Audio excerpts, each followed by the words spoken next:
Good afternoon, and thank you, CSR Foundation, and my friend for inviting me to actually talk about one of the schemes which we run in the ministry.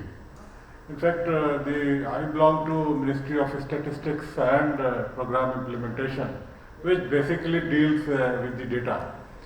And they actually come out with a lot of figures and very important such as gross domestic product, consumer price index, social statistics, the new trend which is emerging, a lot of environmental statistics. So statistics is actually, but I'm not going to talk because I'm not from the statistical background.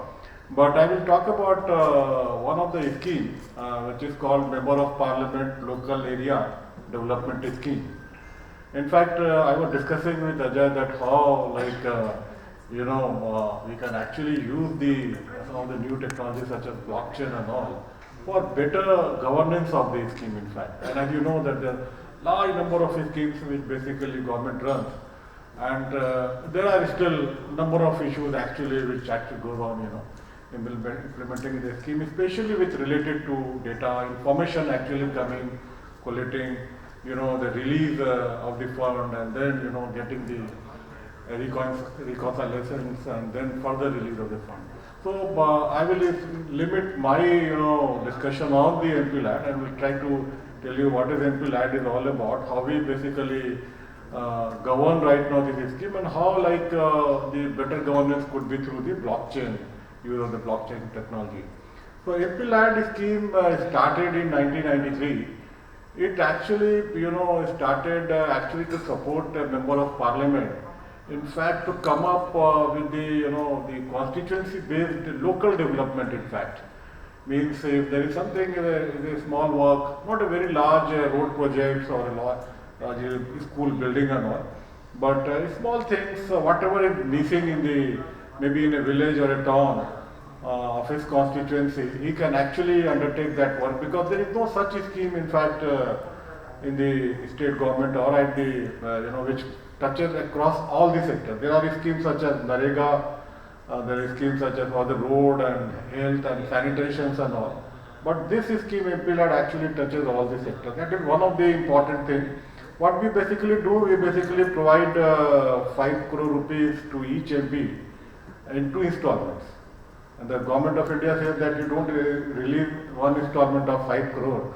So it means if we release in 2 installments, it means that there is a gap, and on what conditions and fulfillment we should release the second installment. So there are conditions for that.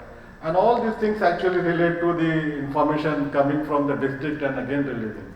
So it's a big issue which happens there. So what happens, these MP, they basically are they have the discretionary power to recommend the work in a district or maybe in his constituency, in any of the sector. There is a guideline in which he basically recommend. It goes to the district magistrate or the district planning officer for examination whether the recommendations are correct as per the guideline or not. He then sanctions it and gives this work to the implementing agency. And then implementing agency may be of the road or education or health or any of the, it may be a government agency, it may be a private agency. Their NGOs are also allowed to actually work with this. There are the work to be done in the, the SC/ST area.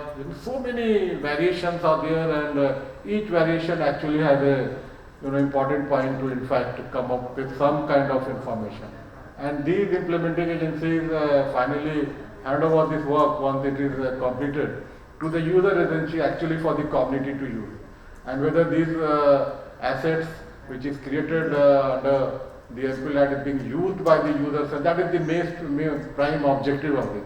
So what exactly we find here in this scheme, that everywhere you create a data, it is a trail in fact. It starts maybe suppose with the MP recommendation, he may recommend maybe 10-20 works. It goes to the district magistrate, he has to see a priority, maintain a priority, examine these things, and for every work he actually gives it to maybe one of the implementing agencies. He comes up with a tender, and there are payment terms and conditions and the progress of the work and all those things. And then it, when the work is completed, the reverse trail has to follow to us that this constituency or this district has already utilized this much of amount, and then the second installment can be released. So what exactly we find that at so many levels, so many stages, there are large number of data. I'm telling you for as I told you, it's a very small work to be sanctioned here. So in a district, the number of work in a month may be 500, 600, 700, 800, and if you combine all the MPs and districts, then the number becomes in lakhs and sometimes in millions also. So and then compiling all those things, seeing that whether the work is actually happening as per the guidelines.